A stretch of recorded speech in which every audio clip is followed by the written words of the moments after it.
All right, we got people showing up. Somebody showed up. One person. Who's there? Hi, Zoo. How are you doing? Good. All right. You asleep still? Yeah.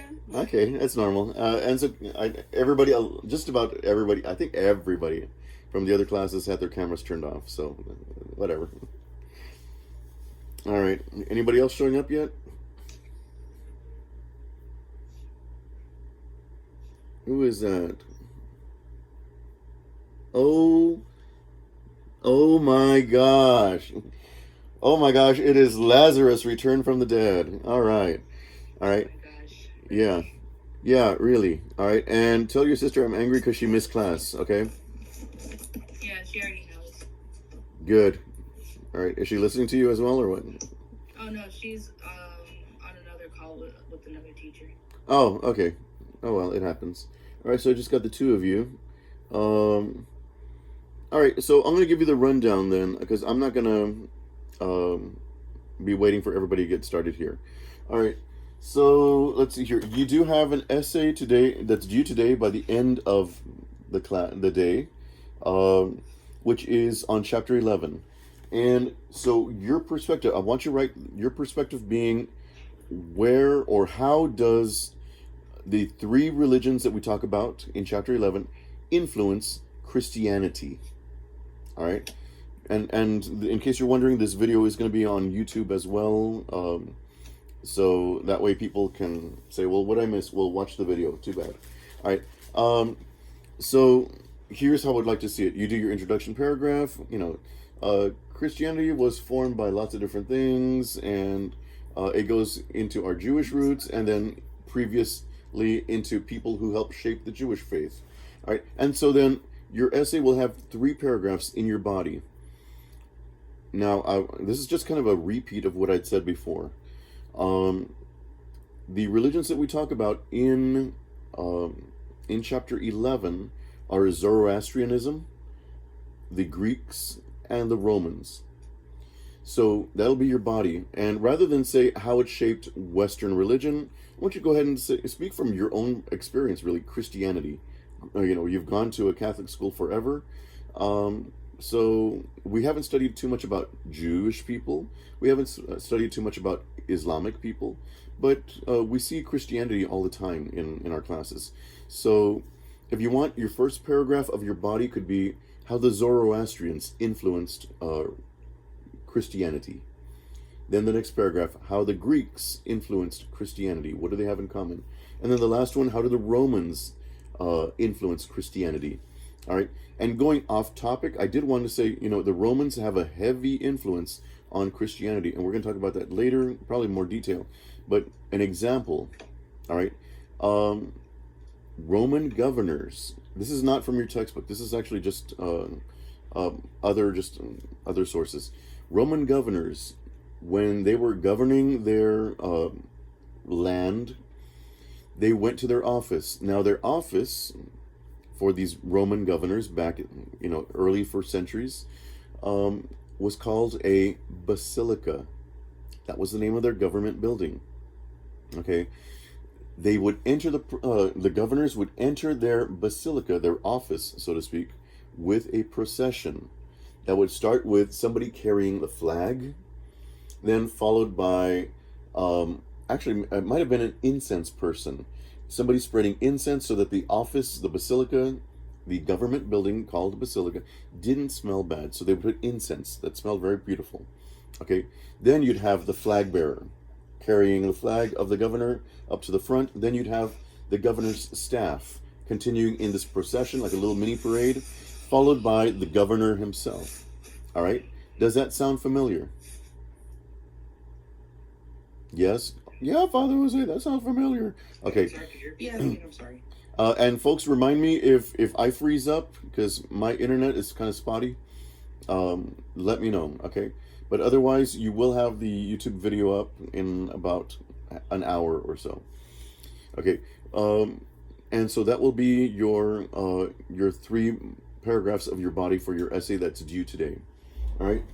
So last time we met, We started chapter 12, and we talked about the law, the Torah, okay, the books of law, okay, and so I did leave you all with a couple of things that were happening around Jesus' time.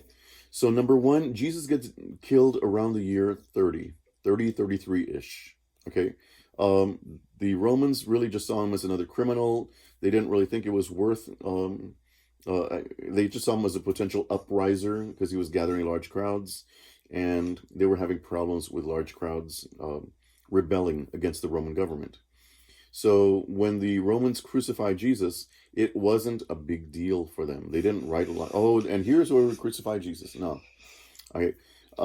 However, in the years following that, you have the Jewish people still rebelling against the Roman government.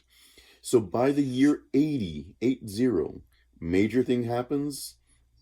The Romans get fed up. They get tired of the Jewish people constantly uprising. So they do two things that are going to hugely impact the Jewish people for the rest of their lives, or for the rest of the history of the Jewish people. Number one, they kick everybody out of Jerusalem, or excuse me, out of Israel, period, out of all of that land. The Jewish people are removed, and they're spread throughout the known world at the time. Okay, so all Jews are effectively forbidden from coming back into Jerusalem, from all that land area that would have been Jerusalem. Palestine at that point would have been forbidden for them to enter.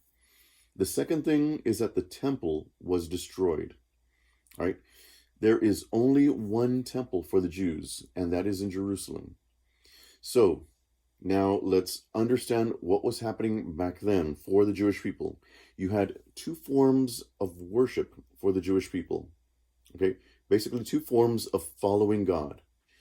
The first one, as we just mentioned, was the temple. You go to the temple and you sacrifice animals there, and God gives you blessings for your sacrifice. You go to the temple and you pray, do all sorts of things at the temple. All right. The other form of worshiping God, especially for Jews who were not near the temple, if you lived miles away, or even many, other countries away, you were still Jewish, but you couldn't access the temple easily. You could go to the synagogues, like the mini churches throughout the world, but you couldn't go to the temple. Then you did your best to follow the laws, the Torah. So you follow the laws, you're following God. You offer temple sacrifice, you're following God. All right. So let's get back to the two different groups that were with these. Okay. The temple run by Sadducees. The Sadducees worked all around the temple. Okay. And the Sadducees were all about, Lord, bless me now, because there's no afterlife. They were sad, you see, because they didn't have an afterlife. That's not their belief. So they said, Lord, bless me now at the temple where I offer sacrifice. All right. What happens with this group, though, by the year 80, the temple gets destroyed, effectively eliminating this form, temple sacrifice, that form of worshiping God. So the only thing left, which you don't need a temple for, is the Pharisee way of following God, which is following the laws. And so to this day, by the year 80 all the way up until today, the only way for Jewish people to be followers of God is only to follow the temple, only to follow the laws of the first 5 books of the Old Testament. Okay, so that's what we have now. Okay, so a couple of other things. You have your notes, what's due for today, and you have the essay.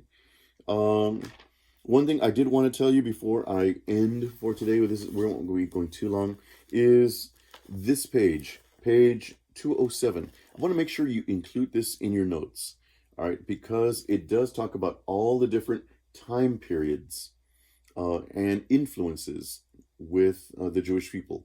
And that's actually pretty easy. You could make these into bullet points if you're taking notes on these, because it talks about the Babylonian exile. It talks about the Greeks controlling Palestine.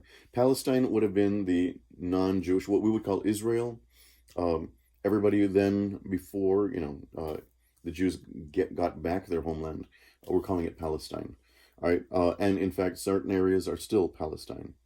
All right, destruction of the temple, the second temple, which happens in 70, is there, but by the year 80, it's just gone.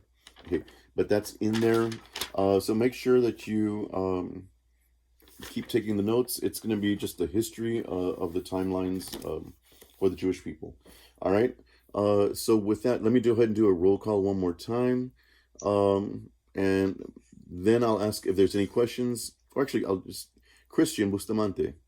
Here. Any questions? None whatsoever, sir. All right. Brenda. No Brenda. All right. Luis. All right. We haven't heard from Luis. He's around, but he really needs to come back to class.